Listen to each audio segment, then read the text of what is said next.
अध्यात्म ग्रुप में आप सभी का स्वागत है। मैं हूं प्रतिमा। एक बार एक सेठ ने श्रीमद् भागवत कथा का आयोजन किया। कथाकार जो कि आए हुए थे वो बनारस के सुप्रसिद्ध शास्त्री थे। शास्त्री जी जब कथा करवाने पहले दिन आए तो उन्होंने पहले दिन सबसे पहले गायत्री मंत्र का उच्चारण किया।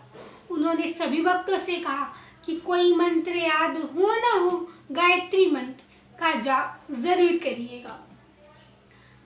इसके बाद जब शास्त्री जी श्रीमद् भागवत की कथा करते होते तो उसी वक्त उसी भंडारे में एक महिला पंडाल के बाहर बैठकर शास्त्री जी के लिए रोजाना भोजन बनाती रहती थी।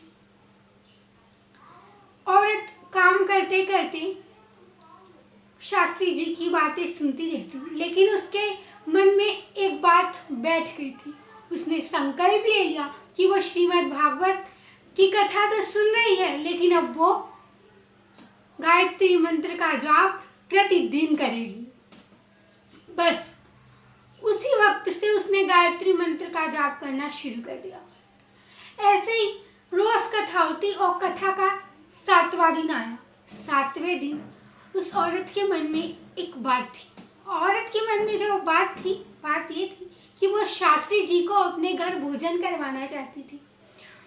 वो शास्त्री जी के पास जाकर शास्त्री जी से कहती है कि शास्त्री जी, मैं आपको अपने घर पर भोजन के लिए आमंत्रण देने आई हूँ, क्योंकि इसके बाद तो आप वापस बनारस चले जाएंगे। पता नहीं मुझे आपके दर्शन होंगे या नहीं। आपके कारण मुझे ज्ञान की प्राप्ति हो गई। शास्त्री जी ने उसकी बात मान ली। कहा, माँ तुम तो अन्नपूर्णा हो, तुम्हारे कारण तो मैंने यहाँ 6 दिन भोजन किए हैं। आज शाम का भोजन मैं तुम्हारे यहाँ करूँगा। जैसे ही सेठ को ये बात पता चली कि काम करने वाली औरत शास्त्री जी को भोजन के लिए आमंत्रित कर रही है, सेठ को बहुत बुरा लगा, लेकिन शास्त्री जी ने हाँ बोल दिया। ये सुनकर सेठ चुप थे। उसके बाद कथा शाम को खत्म हुई और शास्त्री जी तैयार होकर महिला के साथ जाने लगी। कहा, माँ चलो तुम्हारे घर, मैं तुम्हारे घर चलकर ही भोजन करूँगा। शास्त्री जी काफ़ी दूर चलते हुए औरत के साथ एक नदी के तट पर आए। औरत ने कहा कि मेरा घर नदी के दूसरी ओर है, इसलिए हमें नदी तैर कर जाना होगा। शास्त्री जी ने कहा, मुझे तो तैरना नहीं आता, नदी में तो इतना पानी है कि मैं बुड़ जाऊंगा। आप रोज नदी कैसे अड़ाती हैं? औरत ने कहा कि शास्त्री जी, आपके दिए हुए गायत्री मंत्र के कारण ही तो मैंने रोज इसे पानी को कुछ नहीं समझा। रोज इस पानी पर मैं चलकर चली जाती हूँ। शास्त्री जी को लगा ये औरत पागल हो गई है। शास्त्री जी उसकी बात नहीं मानी और कहा, आप पहले चलकर दिखाइए तब मैं आता। इतना कहते ही औरत ने बिना कुछ सोचे समझे गायत्री मंत्र का उच्चारण करते हुए पानी पर पैदल चलते हुए वो नदी के उस पार हो गई और कहने लगी, शास्त्री जी आप भी आ जाइए। शास्त्री जी ये सब देखते ही रह गए। ये क्या हो रहा है? औरत पानी के ऊपर चली गई गायत्री मंत्र का जाप करते हुए।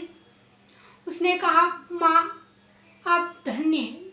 शास्त्री जी कहने लगे, माँ आप धन्य हैं, आपके जैसी निष्ठा तो मेरे अंदर भी नहीं। मैं सालों से श्रीमद् भागवत का पाठ कर रहा हूँ, सालों से लोगों को गायत्री मंत्र का उच्चारण करवा रहा हूँ, लेकिन कभी मेरे अंदर भी इतनी अच्छी भावना नहीं आई जितनी अच्छी आपके अंदर है। माँ आज साक्षात रूप में मुझे भगवान के दर्शन हो गए।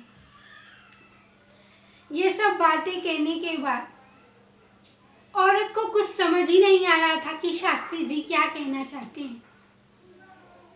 उसने कहा, शास्त्री जी आप क्या कह रहे हैं? मुझे कुछ नहीं समझ में आ रहा।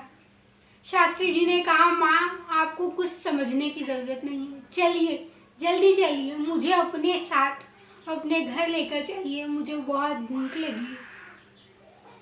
शास्त्री जी ने उस औरत के विश्वास को देखते हुए नदी पर तैर के उसके घर गए और भोजन किया। इसलिए विश्वास में बड़ी ताकत है। अगर आप लोगों को ये कहानी अच्छी लगती है तो इसे लाइक करिए, सब्सक्राइब करिए, शेयर करिए और हमें बताइए आपको ये कहानी कैसी लगी। राधे राधे।